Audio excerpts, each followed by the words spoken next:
អ្នកទាំងអស់គ្នា Telegram មានមុខងារមួយដែលអាចឲ្យយើងចូលទៅចាក់សោបានអញ្ចឹងមុខងារមួយនេះអាចការពារមិនឲ្យនរណាម្នាក់អាចចូលទៅមើលឬក៏លួចមើលឆាតយើងបាន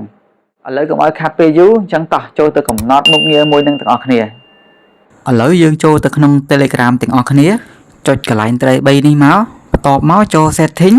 បន្ទាប់មកទៀតចូល Privacy and Security យើងនឹងឃើញពាក្យថា Passcode Lock ហើយចុចកន្លែងហ្នឹងមកដល់កន្លែងនេះយើងចូលទៅដាក់លេខកូដ